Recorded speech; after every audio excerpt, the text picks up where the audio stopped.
Morning. Once again, welcome back to the session, everyone. I hope you guys are doing good in your preparation for CAT 2021. And in part of continuation to the previous session, data interpretation lecture 1 is going to be the data interpretation lecture 2 for today's session.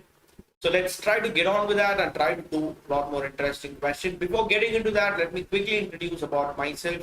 My name is Kabilan. I'm a mechanical engineer with 3 years of teaching experience in the field of management exams. I've also converted various Indian Institute of Management. And you can personally follow me in the Unacademy Learning app. This is my user ID where you can reach out to me for all my special class videos and stuff. And also you can personally follow me in the Telegram channel, Unacademy_Kabilan, where you will be getting all my lively updates and schedules for the classes, and also you can ask for your doubts, queries, and clarifications there, right? And we have this weekly scholarship test conducted by Unacademy Combat Challenge, which you can take it live to compete with the best actually. So the India's largest scholarship test for CAT exam, and it's going to be super fast and fun with all India live leaderboard. And most importantly, you can identify and improve your weak areas through the detailed video solutions. And the next combat, it goes live on the upcoming Sunday, that is at sharp at 12 p.m. So you can register now for free, win scholarships up to rupees 55 lakhs using my unlock code KAPI10, right? Cool. So we have this iconic patch for CAT 2021, where you will be given a personal mentor who will be a graduate from top B school, so that there is no doubt that you'll be assured of proper guidance for your preparation, and will be a proper test analysis and reports made for your preparation, and we'll be concentrating on OMIT's preparation as well, that is for other management entrance test preparations. So not only for CAT exams but also for MAT, ZAT, SNAP, TISNET, TISMAT, GRE, GMAT, and various other top level management exams, right? So you will be getting all the benefits of plus included along with that, right? So guys, here we have the students who aced CAT 2020 with flying colors. And if you are aspired to be one for the next year, CAT 2021, you can start enrolling in our batches, which are kick-starting on 14th of April, the Supreme Weekday batch for CAT 2021. 17th of April, it is the practice with previous year questions for CAT 2021. And 21st of April, we have the quantitative genius batch for CAT 2021 2.0, right? So these are the batches which are kick-starting. You can enroll in any of the batches which are really flexible for you. With that positive note, let's quickly jump into the very first question for today's session. Yeah.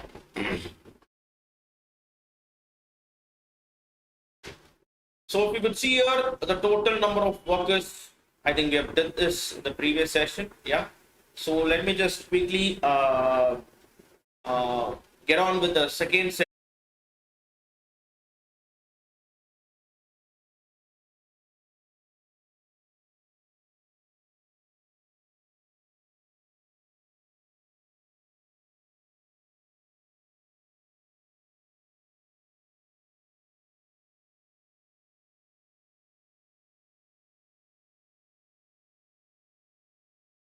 So here, if you see, you need to study the following table. You have a pie chart here.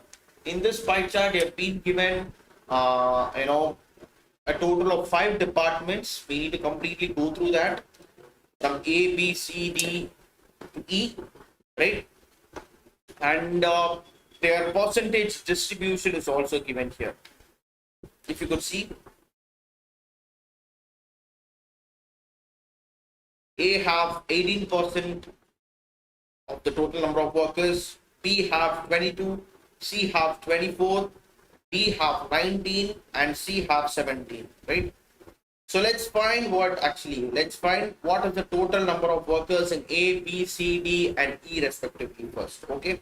So if you try to find this, the total number of workers in A, that is 18%. So 18% of 7,200 if you do, is going to give you 1,296, the total number of workers in A. Like in the same way, if you do 22% of those 7,200, this will give you 1,584, the total number of workers in P. And 24% of 7,200 you do, is going to give you 1,728, the total number of workers in C. And 19% of 7,200, it's going to be 1,368, the total number of workers in D. And finally, 17% of 7,200, if you do, this will give you 1,224, the total number of workers in E. Okay, so guys, listen carefully. We have a total of 5 departments, and we have found what is actually the number of workers in each department. And here in this ratio, they have given the ratio of male is to female in each department, right? So let's get on with the question and try to solve the questions, right? First one, what is the total number of male workers and female workers working in department C and E respectively? So the question respectively, the term respectively is literally important here. Listen carefully. Here you need to find the number of male workers in department C and the number of female workers in department E, right? So if that is the case, first let's find in department C and in department E, right, the number of male and female workers. So let this be male and let this be female. Like in the same way, male and female. Okay, listen carefully. If you take the department C, I know department C have a total of 1,728, the total number of workers, right? So I have 1,728. Out of that, the number of males, if you see the respective ratio in department C, we have 3:5. That is, out of 3 plus 5, 8 parts, 3 part is male and 5 part is female, right? If that is the case, so then this is going to be, you take male, it is 3 by 8. Out of 8 parts, 3 part is male of the total number of workers, 1,728, right? So if you try to do this, 1,728 divided by 8, if you do this, goes exactly 216. And 216 into 3, if you do, this will give you 648. So if 648 is the number of male in department C, then how about the number of females in department C? It's going to be 1,728 minus 648. That's it. So if you do that, you'll be getting 1,080. 1,080, the total number of female workers in department C. Like in the same way, if you go for male and female in department E, in department E, we know the fact that you have a total of how many? A total of 1,224 workers. Out of them, male is 9 out of 17 parts, right? So I have 1,224 workers totally, and male you have 9 out of 17, right? Total of 1,224 you do. So 1,224 divided by 17, if you do, this goes exactly 72 times, and 630 plus 18, 648. So 648 male workers, and the number of female workers is nothing but 1,224 minus 648 you do. So minus 648 you do, you'll be getting 570, the number of female workers. Now what is the question actually? You are asked to find what is the total number of male workers. Find what is actually the total number of, the number of male workers in department C. It is 648 plus the female workers in department E. Female workers is 576. So 648 plus 576 you do, you'll be getting the total sum to be exactly 1,220. So the answer for this question is absolutely option C. 1,224 is the total number of male workers and female workers working in Department C and E respectively, right? Is that clear, guys? Kindly give me a thumbs up if you are clear with this. Let's quickly go for the next question. Come on.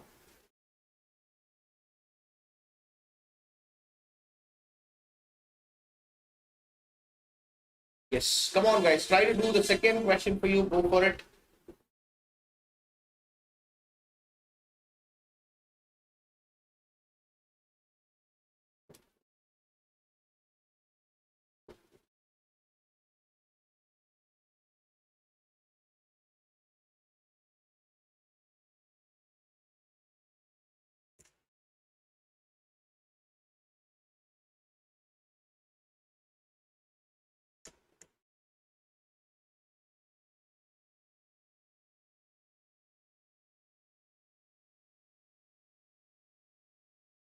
So what is the ratio of male workers in Department A to female workers in Department B?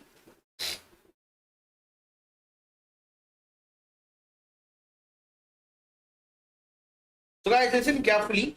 In this question, first we need to find how many are male workers, in Department A and in Department B. You need to find the number of male and female workers. Male and female, right? So I know the fact that in Department A, I have a total of 1,296.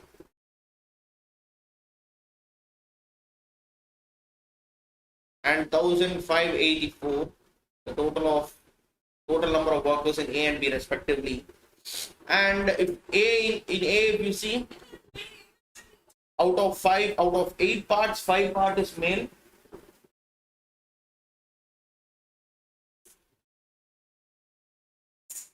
And so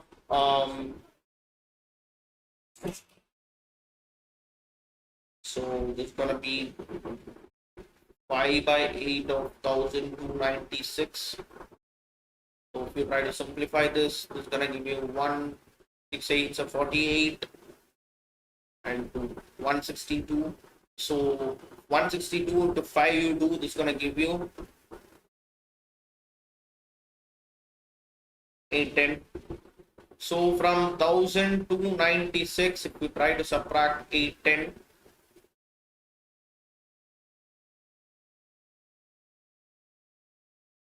it's going to give you 486.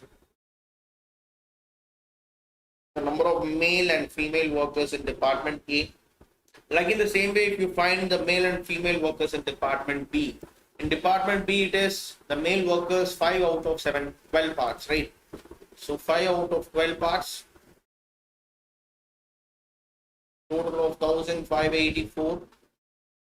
And if you try to simplify this 1 time, and 3 times 36, 2 times 132.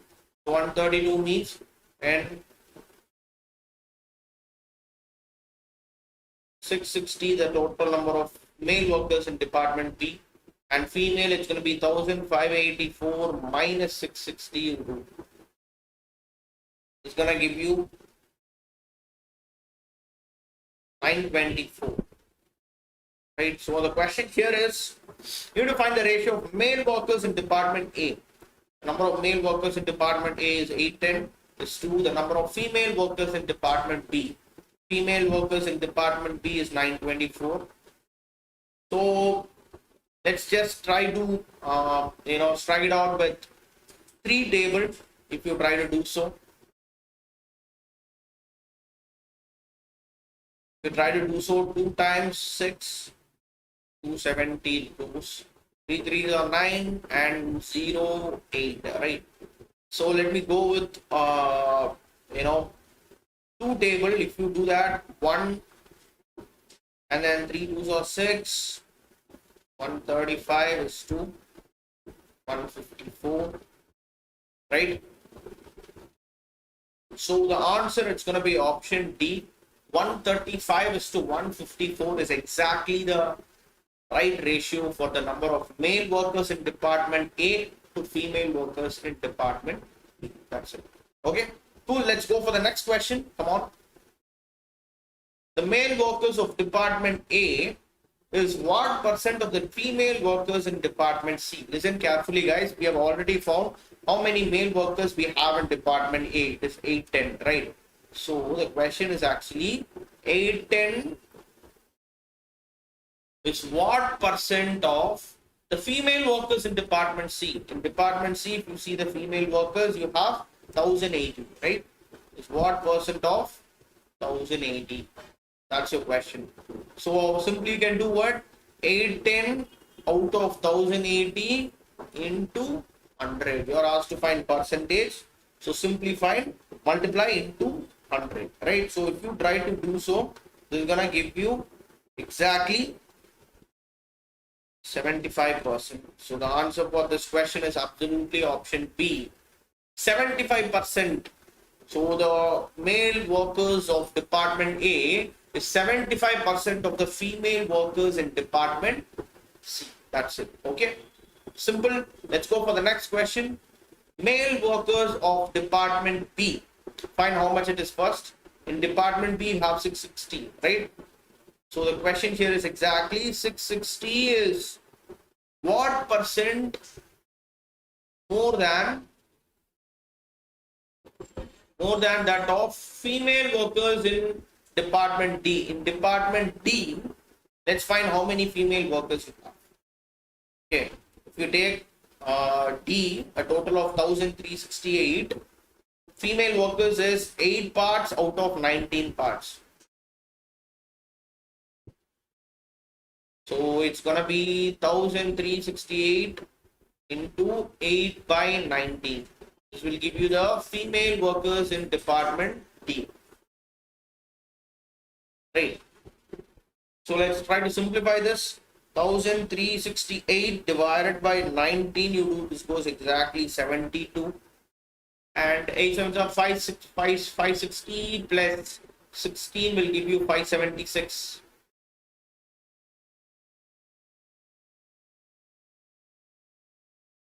So the number of female workers in department D is 576. So the question is 660 is what percent more than 576?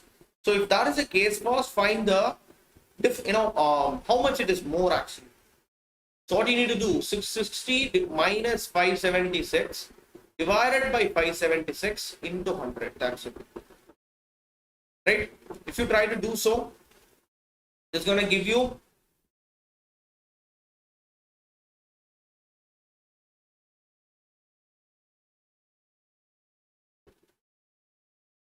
84 by 576 into 100.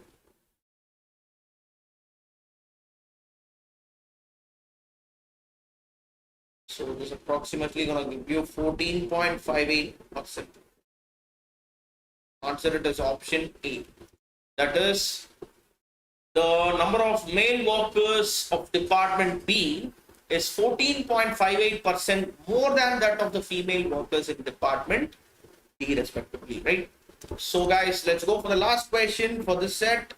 What is the sum of average of male workers in department, sum of average of male workers and average of female workers in all the departments? So what we need to do first, let's find how many male workers and how many female workers.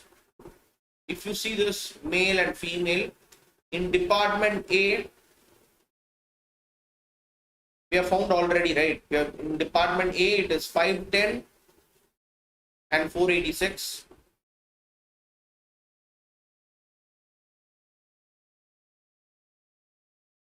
And department B, we have 660 and 924.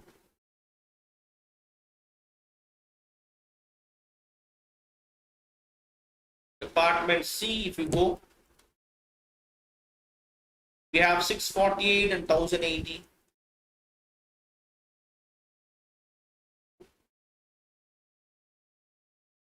Department D, we have found this here, right? The female workers is 576. If female workers is 576, then 1368 minus 576 you'll be getting 790, the male workers, 792, right? So 792 and 576.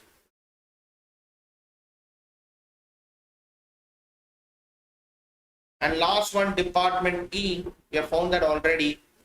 In department E, we have 648 and 576. 648 and 576. So what they're asking you are you are being asked to find the sum of the average. First, find the sum of male and female workers. Right? So if that is the case, listen carefully. Let's find the sum here. It is 0, 10, 18, and then 9, 13, 17, 18, 24, 25, and then 7, 13, 19, 26, 32. You have 3, 6, 5, 8, the total number of male workers, and female workers, like in the same way, add this. So 6, 12, 26, 10, 20, 34, 7, 16, 26. So we have 3, 6, 5, 8 and 3, 6, 4, 6. So if you try to add this up, 3, 6, 5, 8 and 3, 6, 4, 6, 14, 3, 7. So we have 7, 3, 0, 4. So the answer for this question is ultimately option E. None of these is the right answer, right? Cool, let's go for the next set, guys. Come on. Let's try to do the next set. Go for it.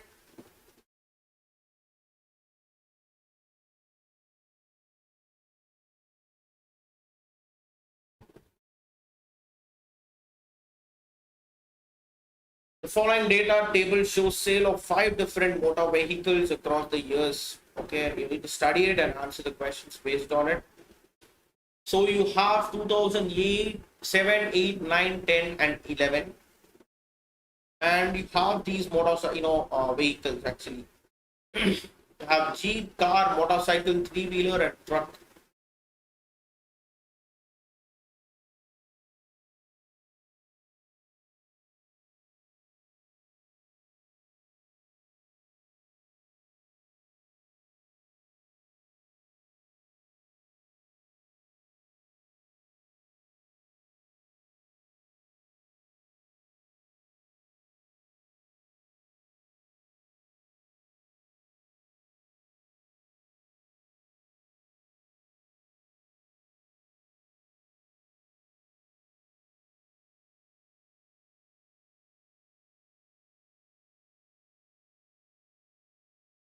First question, in which of the following 2 years the sale of all vehicles taken together is equal?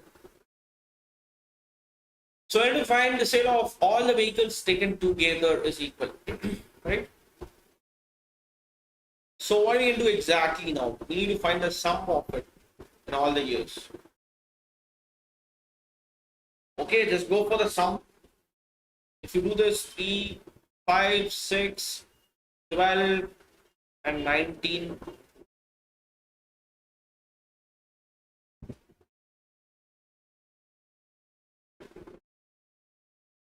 And then 4, 6, 14, 16, 19, 99. So here if you take the sum, this will give you 9, 11, 20, 27, 31, 7, 10, 20, 24. And then 4, 12, 17, 18, 27, 6, 14, 21, 25, you have 357, and this way you have 10, 19, so you have 9, 12, 20, 29. So undoubtedly it is but 2007 and 2010 have the same years. We'll go for this count as well. If you do this, you have 11, 20, 27, 33,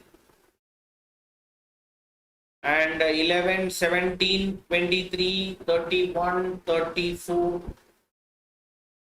So it is exactly for the years 2007 and 2010 have the same number of sales of all the vehicles taken together, right? Answer it is option A. Is that clear, guys? Kindly give me a thumbs up if you're clear with this.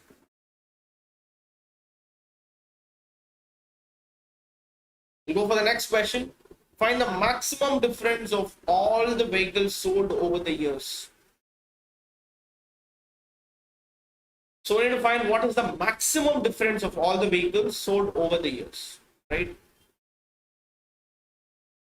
So what you can exactly do, the maximum difference, if you want to find this, the maximum total is 357 for the year 2009, and the minimum total it is 241. So if you try to take the difference over here, this will give you 116.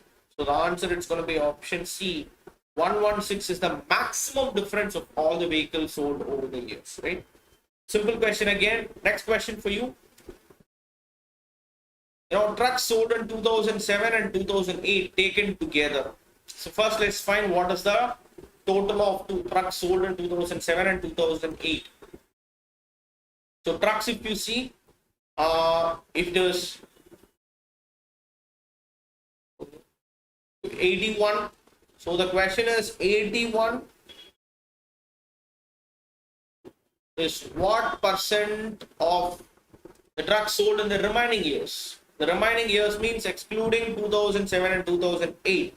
You need to add up these things, right? So 37, 40, 50, 50 and 95, right? So 81 is what percent of 95? This is your question. That is actually 81 divided by 95 into 100. So this is going to give you 19 and 20, right? So if you try to solve this up,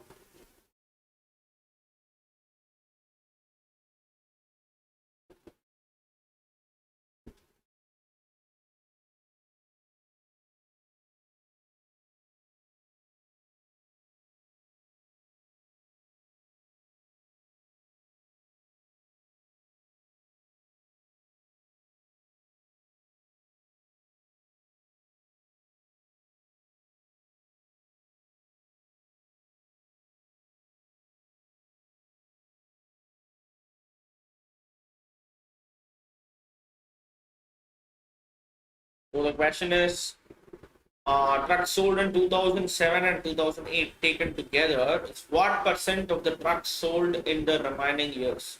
So the trucks sold in the remaining years is 95. So 81 is what percent of 95 you need to find, right? So this is going to give you 85 point something approximately. So you can simply round it off to option C, 85%, right? Cool, is that clear, guys?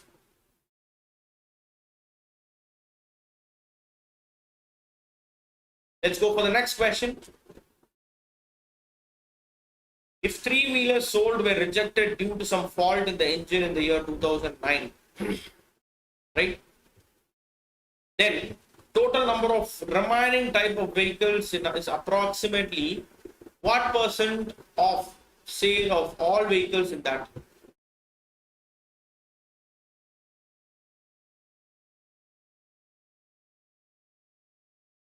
So what happens here? The three-wheelers which are sold in 2009 is being rejected due to some fault in the engine. So excluding two-wheelers,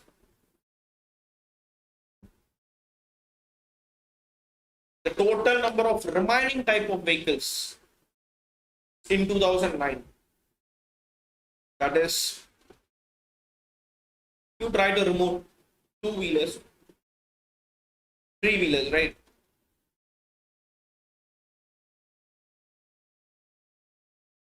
Let's go for a total. That is from 299, if you try to subtract 87, it's going to give you 212.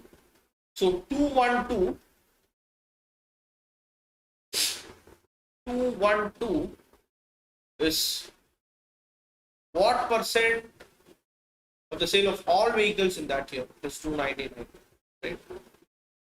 So if you see this is going to give you 212 divided by 299 into 100. Fine. So if you try to find this, this is what percent actually. It's going to give you approximately 70 point something. You can round it off to 70% option. Option A, 70% is the right option, right? Next question, guys. Go for it. If the cost of 2 cars is equal to that of 3 jeeps. Okay, they said 2 cars is equal to 3 jeeps. Then one has to purchase nearly how many jeeps so that their cost is equal to the total cost of cars sold in the year 2010. So listen carefully. Let me find what is the total cost of the car sold in 2010. So in 2010, if you see the total number of cars, you have 37 in 2010, right? So in 2010, you have the number of cars to be 37. They're asking you, then one has to purchase nearly how many jeeps so that their cost is equal to the total cost of cars. So listen carefully. If 2 cars is 3 jeeps, right? Then what will be the case for 37 cars? How many jeeps it's going to be? That's the case. How many jeeps you need to afford? So can I say if 2 cars, 3 jeep,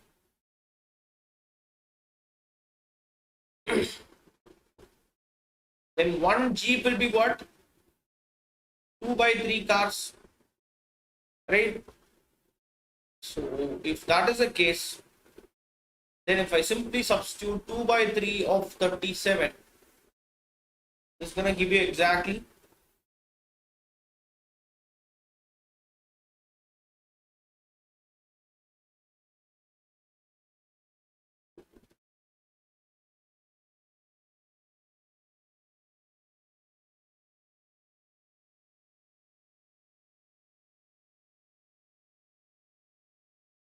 1 car is equal to 3 by 2 jeep.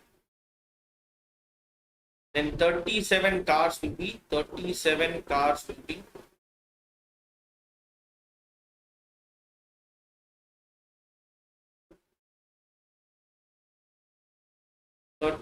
into 3 by 2 if you do.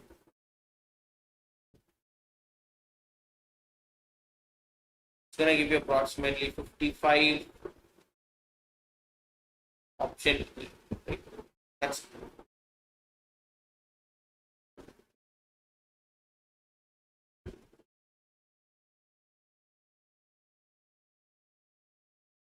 37. For 37 cars, you need to buy 55 jeeps. That's what it means, right? Next question.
So the production of wheat in different countries is given. The total production in India, Sri Lanka, Indonesia, Pakistan, Bangladesh, China, and Japan. Total production is 50 lakh tons, right? And the production of scientific versus conventional methods in percentage is given. Scientific method is given in this way, bar graphs, right? So we're being given bar graph and the pie charts. So the total production is 50 lakh tons, and the production of scientific versus conventional methods in percentage is also given, right? So let's go for the question. What is the difference between the production by scientific method and conventional method in Indonesia? Right? Listen carefully. You have been asked to find what is the difference between the production by scientific method and conventional method in Indonesia. So if you see here, this is in Indonesia. The scientific method you have 73 and conventional method you have 27. If you try to take a difference out of here, this is gonna give you, if I try to solve it my way, this will give you 4 bar and 5, so it's gonna be 46. Right? So the answer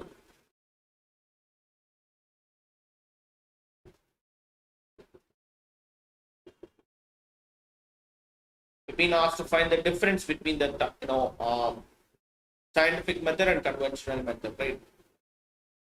In Indonesia.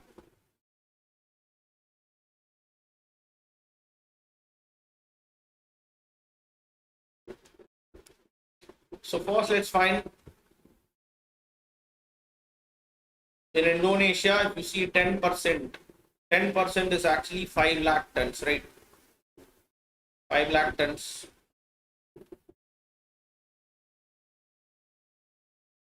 And if you try to see this thing, production in scientific versus conventional method, the percentage distribution is given. So 73% of 5 lakh tons, if you see.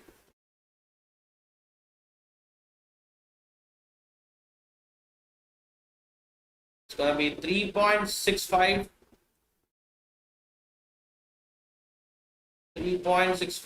tons minus 27% of 5 lakh ton, you see 1.35 ton.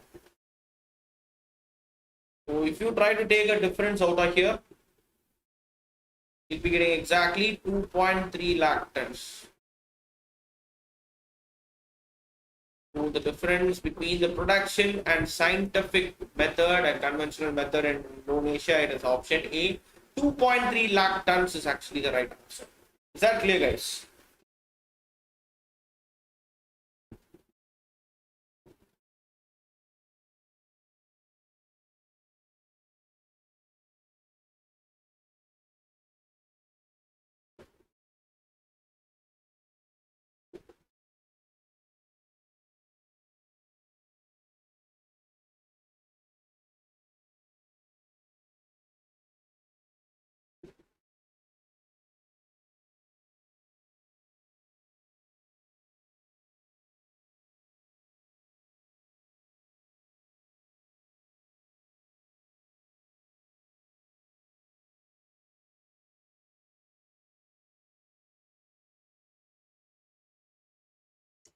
The next question, what is the average production of wheat by scientific method for all the countries? So wheat by scientific method for all the countries, right? So if we try to see here,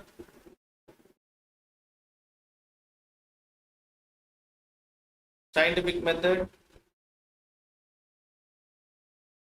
I have 70, 78, 32, 60, 73, 66, and 20. So for all the countries, we need to find it first, right? So what do we can exactly do? First, let's find what is the total production for India, Japan, China, okay, for all these countries, and then take their respective things, right? So try to do this, guys. Let me just stick out to this. We'll try to do the rest of the questions in the coming session. With that, we'll try to wind up the session. For more further classes, try to stick on with the